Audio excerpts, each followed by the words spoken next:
बेटा थोड़ा वेट करें।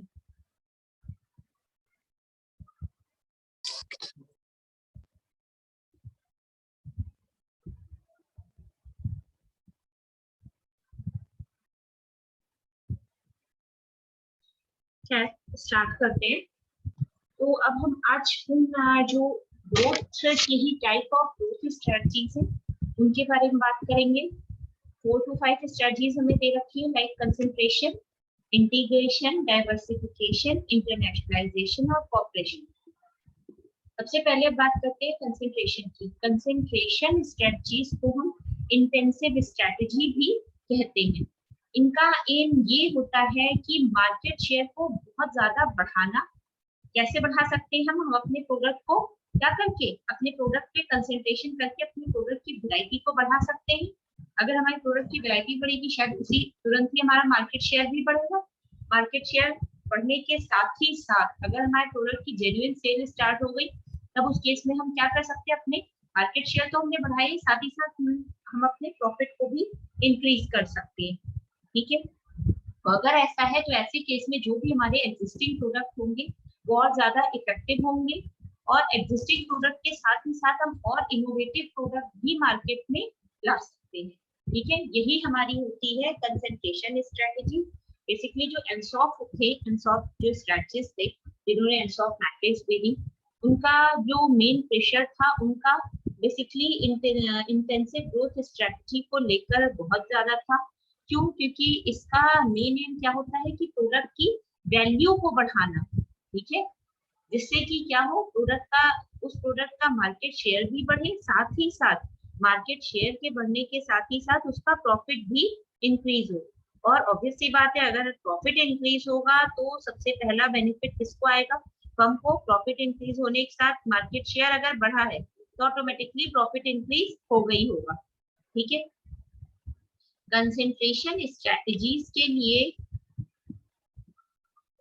कौन कौन से टाइप्स होते हैं? कंसंट्रेशन स्ट्रेटजी के अगेन कुछ टाइप्स होते हैं, कुछ कैटेगरीज हैं। सबसे पहला है market penetration, involve selling more product and क्या लिखा है, selling more product to the same market. दो टाइप की स्ट्रेटेजी तुम लोगों ने पढ़ रखी होंगी, मार्केटिंग में पढ़ रखी होगी, मार्केट पेनिट्रेशन और मार्केट स्किमिंग। ठीक है, उसी में की ही एक स्ट्रेटजी है मार्केट पेनिट्रेशन। पेनिट्रेशन में क्या होता है कि इसमें जो भी मार्केटर होता है, अपने प्रोडक्ट को, जो भी मैन्युफैक्चरर होता है, उसने अगर खुद नहीं कर रहा है, कोई एडवर्टाइजिंग या मार्केटिंग फर्म को हायर कर रखा है फॉर सेलिंग देयर प्रोडक्ट और टू एडवर्टाइज देयर प्रोडक्ट, ऐसे केस में इस स्ट्रेटजी में क्या होता है, टू मार्केट पेनिट्रेशन के थ्रू क्या हो सकता है, हम ज्यादा से ज्यादा प्रोडक्ट सेल कर सकते हैं एक ही मार्केट में। ठीक है, मीन्स जैसे हमारा फॉर्माई फॉर्म का कोई प्रोडक्ट लॉन्च हुआ, वो मार्केट में गया, ऑब्वियस सी बात है उसके बहुत सारे कॉम्पिटिटर्स ऑलरेडी मार्केट में होंगे, बट स्टिल वो ट्राई करेंगे अपनी सेल के लिए। ठीक है, ऐसे में फर्म का मेन अटेम्प्ट क्या होगा, जो मेन फर्म का फोकस होगा कि जो भी उसके एग्जिस्टिंग प्रोडक्ट है, मीन्स जो प्रेजेंटली मार्केट में अवेलेबल है, उनकी सेल पर वो ध्यान दे, और जो इनोवेटिव, जो वो और ज्यादा उसकी वेराइटीज और लॉन्च करने वाली है, उसकी सेल से पहले उसके लिए एक मार्केट स्टेबल करने, मार्केट एस्टेब्लिश करने की कोशिश करे। क्योंकि जो ऑलरेडी था मार्केट में प्रोडक्ट, उसकी सेल्स तो इजी वे में हो ही रही है, बट जो अब कोई नया लॉन्च हो रहा है उसके लिए पहले हम मार्केट बनाने से बेहतर है पहले हमें कस्टमर को उस प्रोडक्ट को लेके अवेयर कराना होगा। जब कस्टमर अवेयर होगा शायद तभी उसके आगे वो काम कर पाएगा। ठीक है, अवेयर होगा तभी तो अपने जो भी यूज प्रोडक्ट होगा उससे स्विच करके दूसरे पर आएगा। ठीक है, नेक्स्ट है market development, involve selling the same products to new market. ये ऊपर हमने मार्केट पेनिट्रेशन पढ़ा, नेक्स्ट है हमारा मार्केट डेवलपमेंट। हमें क्या करना है, मार्केट को डेवलप करना है। किस तरीके से? जो भी हमारे सेम प्रोडक्ट है उनको हम क्या करें, न्यू मार्केट में भी क्या करें, नए मार्केट में भी बेचना स्टार्ट करें। इससे क्या होगा, जो भी हमारे यूजर्स होंगे न्यू यूजर्स होंगे एग्जिस्टिंग प्रोडक्ट के, वो और ज्यादा अट्रैक्ट होंगे और ज्यादा से ज्यादा हमारे जो पोटेंशियल कस्टमर है वो हमारे रियल कस्टमर में कन्वर्ट हो पाएंगे। सबसे पहले हमने मार्केट पे पेनिट्रेशन की स्ट्रेटजी की, फिर हमने मार्केट डेवलपमेंट की कोशिश की। अब हमने अपना मार्केट तो डेवलप कर लिया, नेक्स्ट अब हमें प्रोडक्ट को डेवलप करना है। प्रोडक्ट डेवलपमेंट पे अब मार्केट पेनिट्रेशन वाली ही सेम सिचुएशन है, बस फर्क है कि उसमें हमने एक इनोवेशन करके एक इनोवेटिव प्रोडक्ट डेवलप किया था। इसमें हम क्या करते हैं, फ्रेश न्यू प्रोडक्ट लॉन्च करते हैं उसी मार्केट में जहां ऑलरेडी हमारा एक ओल्ड प्रोडक्ट सेल हो रहा है। ठीक है, इससे भी हम अपना मार्केट शेयर साथ ही साथ अपना प्रॉफिट दोनों ही इंक्रीज कर सकते हैं। ठीक है, एडवांटेजेस क्या क्या हो सकती हैं कंसंट्रेशन स्ट्रेटजीज की। इसमें क्या होता है, सबसे पहले एडवांटेज इसमें हमें बहुत ज्यादा जो भी हमारा ऑर्गेनाइजेशनल स्ट्रक्चर है उसमें हमें बहुत ज्यादा चेंजेस की जरूरत नहीं पड़ती है। ठीक है, और सेकंड है कि हम भले ही इनोवेटिव या फ्रेश प्रोडक्ट लॉन्च कर रहे हो, हमें अपने प्रेजेंट बिजनेस में एज सच किसी भी कोई भी थ्रेट की या वीकनेस की, कोई भी प्रेजेंस की कोई भी जरूरत मींस एज सच कोई भी प्रॉब्लम नहीं नजर आती है। ठीक है, नेक्स्ट है, it also enables the company to specialize by gaining an in-depth knowledge of this business and thus master the knowledge। इस टाइप की एक्सरसाइजेस जो हमने अभी की, like product development, market development और मार्केट पेनिट्रेशन, इससे क्या होता है, जो भी फर्म होती है वो खुद को इनेबल कर पाती है कि वो मार्केट के बारे में और जो उसका बिजनेस है उसके बारे में इन डेप्थ नॉलेज गेन कर सके, जिससे वो उस नॉलेज में एक्सपर्टीज हासिल करके अपने प्रोडक्ट को और ज्यादा से ज्यादा उसके मार्केट को बढ़ा सके। ठीक है, next, the decision making has a high level of predictability। the decision making has a high level of predictability means हम जो भी डिसीजन ले रहे हैं रिगार्डिंग द प्रोडक्ट और regarding the market of our product, उसमें बहुत ज्यादा प्रोडिक्शन का हाई लेवल बेस है। क्यों? क्योंकि हम अपने प्रायर या प्रीवियस एक्सपीरियंसेस के बेसिस पर फ्यूचर टाइम पीरियड के लिए क्या कर रहे हैं, डिसीजन ले रहे हैं। ठीक है, लास्ट है, past experience is valuable as it is replicable. जो हमारा पास्ट या प्रायर एक्सपीरियंस है वो हमारा क्या होगा, बहुत वैल्यूएबल होगा, क्योंकि उसी के ही रिप्लेसमेंट कुछ हम करके फ्रेश टाइम या प्रेजेंट टाइम के लिए हम वही चेंजेस अप्लाई कर रहे हैं, कहाँ पे, अपनी फर्म पे। नेक्स्ट अब हमारा है डिसएडवांटेज। डिसएडवांटेज क्या होती है, सबसे बड़ी डिसएडवांटेज है कि जो हमारी ये स्ट्रैटेजी है ये बहुत हद तक डिपेंड करती है किस पर, जो भी हमारी फर्म है या जो भी इंडस्ट्री है उस पर। क्यों? अगर हमारा जो प्रोडक्ट जिस इंडस्ट्री से रिलेटेड है, अगर उस इंडस्ट्री में ग्रोथ के चांसेस नहीं है तो ऐसे केस में क्या होगा, एडवर्स कंडीशंस क्रिएट हो जाएंगी और उन कंडीशंस के चलते हम अपने प्रोडक्ट को एक गुड मार्केट या एक गुड ग्रोथ प्रोवाइड नहीं कर सकते। ठीक है, नेक्स्ट है, factors such as product obsolescence, thickness of markets and emergence of newer technologies can be threat। बहुत सारी ऐसी चीजें हैं लाइक प्रोडक्ट की ऑब्सोलीट हो जाना मींस पुराना हो जाना, आउटडेटेड हो जाना। ठीक है, मार्केट में थिकनेस मींस जो वेरिएशंस होते रहते हैं उसका क्रिएट हो जाना, या नई टेक्नोलॉजी का डेवलपमेंट, ये सब ऐसी चीजें हैं जो हमारे अवेलेबल प्रोडक्ट के लिए एज अ थ्रेट भी वर्क करती हैं, कि जिससे क्या होता है, हमारे प्रोडक्ट की जो ग्रोथ होती है, जो जेन्युइन डेवलपमेंट होना चाहिए उतना डेवलपमेंट नहीं हो पाता है। ठीक है, next, doing too much of a known thing may create an organizational inertia। Managers may not be able to sustain interest and find the work less challenging and less stimulating। इसका मतलब क्या है, ज्यादा से ज्यादा चीजें हम जानते हैं अपने प्रोडक्ट को लेकर, ऐसे में क्या होगा, एक इनर्शिया टाइप का, एक प्रेशर टाइप का क्रिएट हो जाएगा ऑन द फर्म, जिससे क्या होगा, मैनेजर एबल नहीं हो पाएंगे या मैनेजर कैपेबल नहीं हो पाएंगे कि वो अपना एक कंटिन्यूएशन में इंटरेस्ट पुट कर सके, कहाँ, टुवर्ड्स देयर फर्म। और इससे क्या होगा, अगर ऐसा नहीं होगा तो वो जो भी उनके पास सिचुएशन होंगी उसमें चैलेंजेस कम होंगे और साथ ही साथ वो अपने प्रोडक्ट को भी एक बेस्ट मार्केट प्रोवाइड नहीं कर पाएंगे। ठीक है, नेक्स्ट है, concentration strategies may lead to a cash flow problems that may pose a dilemma before a company। जो भी हमारी ये कंसंट्रेशन स्ट्रेटजी है ये कैश फ्लो की प्रॉब्लम क्रिएट कर सकती है। कैसे कर सकती है? बहुत सीधी सी बात है, हमारा जो प्रोडक्ट है वो अभी क्या है, मार्केट में लॉन्च हुआ है। अगर हम इनोवेटिव प्रोडक्ट की बात करें तो क्या होगा, जो भी हमारे फर्म में कैश फ्लो जनरेट होगा वो सिर्फ और सिर्फ तब जनरेट हो पाएगा जबकि हमारे प्रोडक्ट की सेल जेन्युइन होगी। ठीक है, अगर इन दैट केस हमारे प्रोडक्ट की सेल जेन्युइन नहीं है या जो ऑलरेडी एग्जिस्टिंग प्रोडक्ट है उसका भी ड्यू टू कंपटीशन प्रोडक्ट की सेल पर कुछ इफेक्ट आ रहा है, तो ऐसे में क्या होगा, कहीं ना कहीं हमारा जो प्रोडक्ट है उससे हम लॉस में आ सकते हैं due to cash flow position. Means जो हमारी कैश फ्लो पोजीशन होगी उसमें कहीं ना कहीं हमें लॉस हो सकता है। ठीक है, अच्छा, अब नेक्स्ट अब हमारी है इंटीग्रेशन स्ट्रेटेजी। जैसे अभी हमने क्या पढ़ा था, अभी हमने कंसंट्रेशन पढ़ा था जिसे हम इंटेंसिव स्ट्रेटेजी भी कह सकते हैं। अब हम पढ़ रहे हैं क्या, इंटीग्रेशन स्ट्रेटेजी।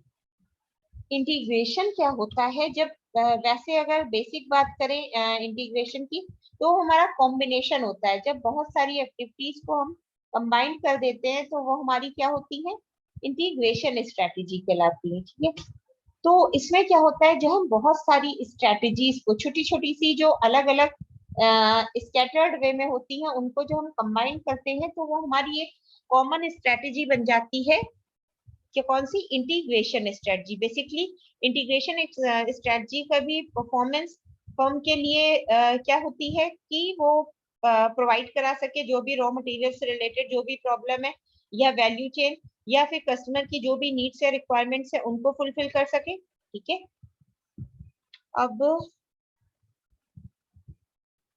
इंटीग्रेशन जो होता है हमारा दो टाइप का होता है। पहला होता है वर्टिकल इंटीग्रेशन, दूसरा होता है हॉरिजॉन्टल। अब वर्टिकल इंटीग्रेशन में भी दो होते हैं, एक होता है वर्टिकल फॉरवर्ड। वर्टिकल फॉरवर्ड की, वर्टिकल हॉरिजॉन्टल जानते हो, जब हम उस लाइन से हटके दूसरी लाइन के प्रोडक्ट पर आने लग जाते हैं अपनी सेम फील्ड में, तो वो हमारा वर्टिकल इंटीग्रेशन कहलाता है। ठीक है, वर्टिकल फॉरवर्ड इंटीग्रेशन हमारा वो इंटीग्रेशन होता है जब हम उसी डायरेक्शन में आगे को बढ़ने लगते हैं। ठीक है, इसके एडवांटेज क्या हो सकते हैं, देखो हर चीज के प्रोस और कॉन्स होते हैं, मेरिट डिमेरिट होते हैं। सेम उसी तरीके से वर्टिकल इंटीग्रेशन के भी क्या होते हैं, मेरिट डिमेरिट। क्या क्या मेरिट और क्या क्या डिमेरिट है उस पर बात करते हैं। एक और चीज, मेरिट कहें या एडवांटेज कहें, ठीक है, सेम ही चीज होती है। तो क्या क्या एडवांटेज हो सकते हैं, it enables a firm to gain greater control over sales and prices of its existing output. क्या होता है, वर्टिकल फॉरवर्ड इंटीग्रेशन जो होती है वो फर्म को हेल्प करती है किस चीज में, कि वो ज्यादा से ज्यादा कंट्रोल बना सके, किस पर, सेल्स पर और प्राइस पर। प्राइस किस पर, जो भी उसके प्रेजेंट टाइम में जो भी सेल हो रही है, मीन्स जो भी प्रोडक्ट बिक रहा है उसका, उस पर। ठीक है, ये पर्टिकुलरली क्या है, बेसिकली तुम लोगों ने मोनोपोली, मोनोपोलिस्टिक, ओलिगोपोलिस्टिक, ये सब, परफेक्ट कॉम्पिटिशन, ये सब पढ़ रखा है। तो ऐसी सिचुएशन जहां तक होती है वो ओलिगोपोलिस्टिक के लिए बेस्ट होती है। ठीक है, फॉरवर्ड इंटीग्रेशन का एक ये भी एक एडवांटेज हो सकता है कि इससे हम क्वालिटी कंट्रोल, प्रोडक्शन प्रोसेस में एक एक स्टेप पर हम क्वालिटी कंट्रोल भी अप्लाई कर सकते हैं। ठीक है, नेक्स्ट हमारा है डिसएडवांटेज। अब ऑब्वियस सी बात है, एडवांटेज है तो डिसएडवांटेज, ओहो एक सेकेंड बच्चों, एक सेकेंड, डिसएडवांटेज भी होगा। पहला डिसएडवांटेज क्या है कि जो भी फर्म कॉम्पीट कर रही है अपने खुद के ही कस्टमर से, उसके पार्ट पर कहीं ना कहीं उसके जो कस्टमर है वो उसी के प्रोडक्ट को लेकर स्विच कर सकते हैं। मींस इसका मतलब क्या हुआ कि हमें कस्टमर लॉस की या लेस कस्टमर का भी एक चैलेंज या एक प्रॉब्लम फेस करनी पड़ सकती है। ठीक है, नेक्स्ट है forward integration relates to the difficulty of coping with changes in technology, character and size of और number of the additional units of production और डिस्ट्रीब्यूशन। इसका एक ये भी नुकसान हो रहा था कि जैसे ऐसे मानो कि हमारा जो भी प्रोडक्ट है, ठीक है, अगर टेक्नोलॉजी अपडेट हो रही है तो उस केस में हम, हमारा सबसे बड़ा जो एक बहुत बड़ा डिसएडवांटेज था वो यही था कि उस केस में हम क्या कर सकते हैं, वहां पे हम किसी भी टाइप का कोई भी चेंज नहीं कर पाएंगे। ठीक है, क्यों नहीं कर पाएंगे, क्यों, क्योंकि हमारी जो जिस टेक्नोलॉजी से हमारा प्रोडक्ट अपडेट हुआ है उसमें और जो करंट में आज की आज इम्प्लीमेंट हो रही है उन दोनों में काफी फर्क है। ठीक है, नेक्स्ट है हमारा, अब अभी हमने पढ़ा था वर्टिकल फॉरवर्ड, अब नेक्स्ट है हमारा vertical backward. Vertical backward means वही जो हमने बताया था कि जो भी हम आगे डायरेक्शन में बढ़ रहे हैं उस आगे में बिना बढ़े हम क्या कर सकते हैं, प्रोडक्ट की जो भी स्टेबिलिटी है उस पर इफेक्ट ला सकते हैं या नहीं ला सकते हैं, बिल्कुल ला सकते हैं। तो इसके लिए अब क्या करना होगा, जो भी हमारा प्रोडक्ट है हम क्या करेंगे, उसको हम इस तरीके से उसका सेटअप करें कि वो उसके लिए एक क्या बोले, मैक्सिमम चीजें उसके लिए वर्टिकल बैकवर्ड इंटीग्रेशन में नेगेटिव एस्पेक्ट पर ही आ रही हैं। ठीक है, तो अब ऑब्वियस सी बात है नेगेटिव आ रही हैं बट कोई ना कोई एडवांटेज तो होगी ही होगी। ठीक है, अब क्या एडवांटेज है अब उस पर ध्यान देते हैं।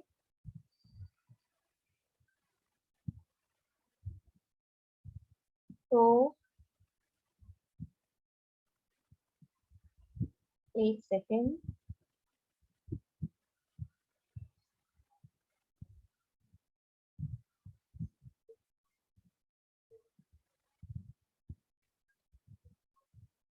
एक सेकेंड बच्चों।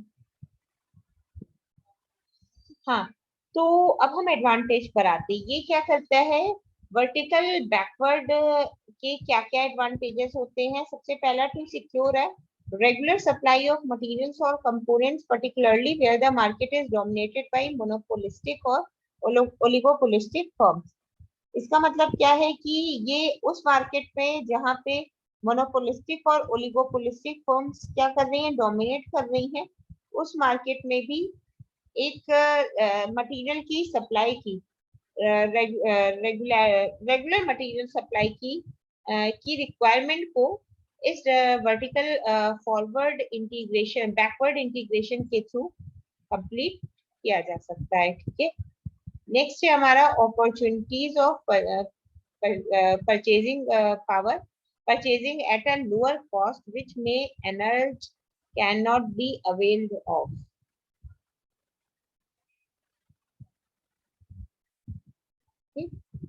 नेक्स्ट है हमारा अपॉर्चुनिटीज ऑफ, हाँ, जो हम परचेज कर रहे हैं सामान उसको हम क्या करें, हमें अपॉर्चुनिटी मिलनी चाहिए जिससे हम उसे क्या कर सकते हैं, कम से कम दाम पर भी खरीद सकते हैं।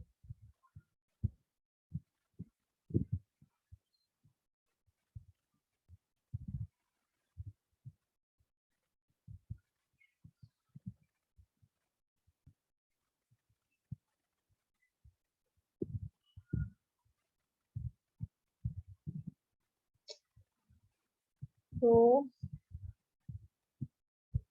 नेटवर्क इश्यूज बहुत ज्यादा है। नेक्स्ट है the problem of transfer pricing may be acute particularly if the divisions using the input don't have the uh, uh, freedom of comparing market condition or supply। ठीक है, ये क्या कह रहा है, जो भी हमारी ट्रांसफर प्राइसिंग की प्रॉब्लम है, ट्रांसफर प्राइसिंग क्या होती है, जब हम प्राइस को दूसरे प्रोडक्ट की सब्जेक्ट में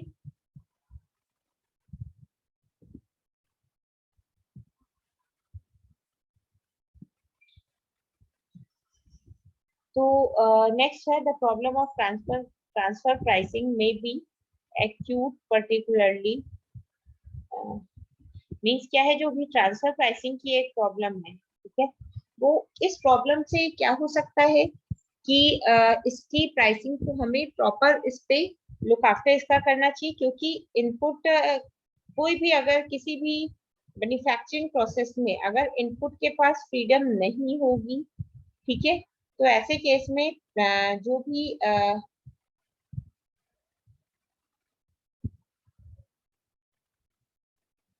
तो ये हुआ। नेक्स्ट है changing economic conditions affecting the main product market may cause a magnified impact on the production of inputs.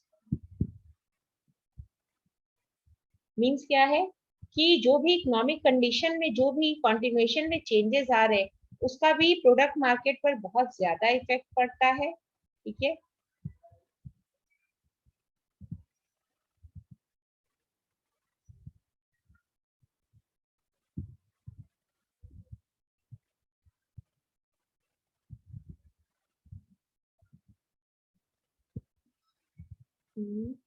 the main product market by cause a magnified impact on the production and inputs।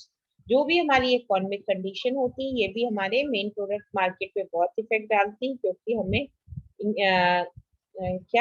कि जो भी हमारा production है, inputs का production, उसमें हम ज्यादा amount invest हम नहीं कर सकते। क्यों? क्योंकि जो हमारी इकोनॉमिक की कंडीशन है, ठीक है, वो बहुत ही ज्यादा लो रेट चल रही है।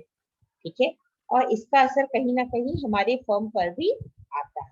ठीक, अब पहले हमने पढ़ा था forward strategies, proper forward strategies. अब एक और चीज,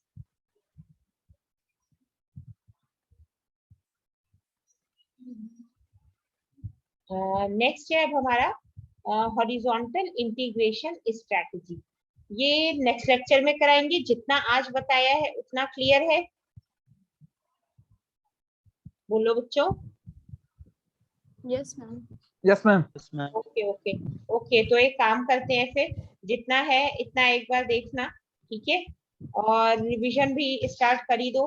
हाँ, एक और बात कहनी थी, अपने क्लास के बच्चों को जरा कहो जिन्होंने असाइनमेंट नहीं सबमिट किए हैं, जिन्होंने एक भी कर दिया है उनसे नहीं, जिन्होंने एक भी नहीं किया है।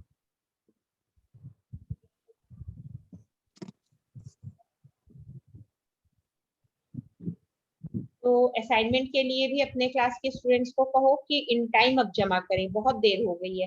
अब तुम लोगों को पता लग गया, तुम लोगों को इंटरनल असेसमेंट के थ्रू ही प्रमोट किया जाए। नहीं, सॉरी सॉरी सॉरी, तुम लोग तो फाइनल ईयर स्टूडेंट्स हो, तुम लोगों के एग्जाम्स होंगे, तो उसके लिए भी अब प्रॉपर प्रिपरेशन स्टार्ट कर दो। क्लियर है? और पेपर में पढ़ाई होगा तुम लोगों ने कि इस बार के एग्जाम एमसीक्यू बेस्ड होंगे, तो एक एक लाइन पढ़ो, एक एक लाइन। सुने? मैम किससे पढ़े? वो के हमने नोट्स तुम्हारे क्लास ऑब्जेक्टिव ग्रुप में कभी जैसे जैसे यूनिट्स हो रही है वैसे वैसे भेजे तो थे। एक भी नोट्स नहीं है क्या तुम लोगों ने? मैम है, लेकिन ऑब्जेक्टिव उसी से आएंगे बस। नहीं बेटा, देखो, अगर हमने जो नोट्स भेजे हैं वो भी पढ़ो। जैसे मान लो बीसीजी मैट्रिक्स की अगर हम बात करें और डिटेल में अगर अपने टॉपिक्स को पढ़ना हो तो उसके लिए जैसे अब अभी इस समय हमें नहीं लगता है किसी बच्चे ने बुक परचेज की होगी, और ना ही नो मैम। यूनिवर्सिटी ओपन है, तो तुम लोग लाइब्रेरी से बुक ले सकते हो।